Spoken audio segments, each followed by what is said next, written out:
नमस्कार, मैं सोनल गुप्ता, सहायक आचार्य संस्कृत, एमएसटी कॉलेज भरतपुर। आज के इस व्याख्यान में हम अध्ययन करेंगे शुकनासोपदेश के अंतर्गत लक्ष्मी के स्वरूप का, जहाँ पर कि शुकनास चंद्रापीड़ को उपदेश देते हुए लक्ष्मी से उनका परिचय कराते हुए बताते हैं कि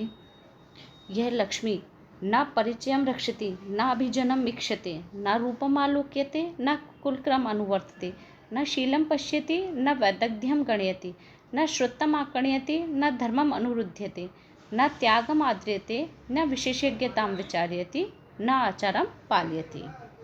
सबसे पहले हम इसके शब्दार्थ देख लेते हैं। परिचयम अर्थात जानकारी, रक्षति अर्थात बचा पाती है, अभिजनम अर्थात उच्च कुल को, ईक्षते यानी देखती है, रूपम अर्थात सौंदर्य को, आलोकते अर्थात देखती है, कुलक्रम अर्थात वंश परंपरा को, अनुवर्तते अर्थात अनुसरण करती है, शीलम अर्थात चरित्र को, वैदग्ध्यम अर्थात वाक्पटुता को या चतुराई को, श्रुतम अर्थात शास्त्र ज्ञान को, आकर्ण्यति अर्थात सुनती है, अनुरुध्यते अर्थात अवलंबन लेती है, आद्रते अर्थात आदर देती है, विशेषज्ञताम अर्थात विशिष्ट जानकारी को, विचार्यति यानी सोचती है, आचरम अर्थात आचरण को, पाल्यति अर्थात पुष्ट करती है। शुकनास चंद्रापीड़ से कहते कि यह चंद्रापीड़, यह जो लक्ष्मी है वह ना तो परिचय की रक्षा करती है, ना ही श्रेष्ठ कुल को देखती है, ना ही ये सौंदर्य को देखती है, ना कुल परंपरा का अनुकरण करती है, न चरित्र को देखती है, ना ही पांडित्य को गिनती है, न शास्त्र को सुनती है, न धर्म का अनुरोध करती है, न त्याग का आदर करती है, न विशेषज्ञता का विचार करती है, न ही सदाचार का पालन करती है। न सत्यम अनुबध्यते, न लक्षणम प्रमाणीकरोति, गंधर्व नगर लेखा एव पश्यतेव नश्यति, अध्यापि आरुण मंदर परिवर्ता आवर्त भ्रांति जनित संस्कारेण परिभ्रमति। शब्दार्थ देखते हैं हम। अवबुध्यते अर्थात समझती है, प्रमाणीकरोति अर्थात प्रमाणित करती है, गंधर्व नगर लेखा अर्थात माया नगरी की आकृति, पश्यता अर्थात देखते हुए, आरुण मंदर परिवर्ता आवर्त भ्रांति जनित संस्कारा अर्थात कल्पित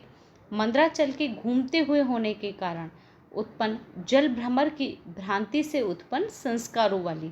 परिभ्रमति अर्थात चारों ओर घूमती रहती है। शुकनास कहते हैं कि यह जो लक्ष्मी है वह ना तो सत्य को समझती है, ना लक्षणों को प्रमाण बनाती है, गंधर्व नगर की रेखा के समान देखते ही देखते नष्ट हो जाती है। आज भी मानो मंदार पर्वत द्वारा घुमाए जाने से उत्पन्न भंवर से पैदा हुई भ्रांति के संस्कार वाली सी यह लक्ष्मी विचरण करती रहती है, अर्थात एक जगह ये स्थायी रूप से निवास नहीं करती।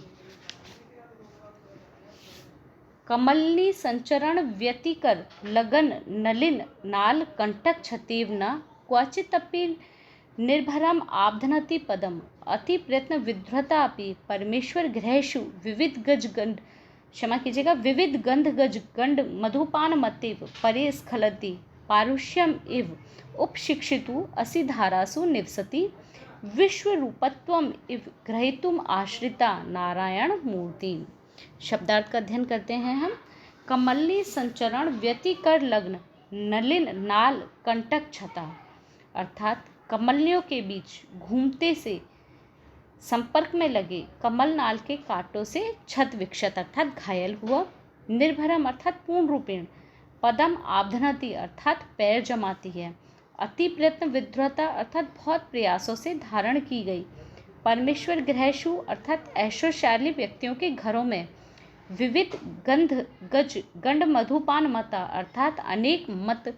गजों के कपोलों के मद का पान करने से मस्त हुई, परिस्खलति यानी स्खलित हो जाती है अर्थात फिसल जाती है, पारुष्यम अर्थात कठोरता को, उपशिक्षितम अर्थात सिखाने के लिए, असि धारासु अर्थात तलवार की धाराओं में, विश्व रूपत्वम अर्थात विश्व रूपता को या अनेक रूपता को, आश्रिता अर्थात आश्रय लिए हुए हैं, नारायण मूर्तिम अर्थात भगवान विष्णु के शरीर को। शुकनास चंद्रापीड़ से कहते हैं कि हे चंद्रापीड़, यह जो लक्ष्मी है वह कमलियों में विचरण के संबंध में लगे हुए कमलनाल के कांटों से घायल हुई सी मानो दृढ़ता से कहीं भी पैर को नहीं रखती है, प्रयत्नपूर्वक राजाओं के घर में रखी हुई भी यह मानो अनेक गंध गजों के गंड स्थल से मधु के पान से मस्त हुई सी फिसलती रहती है।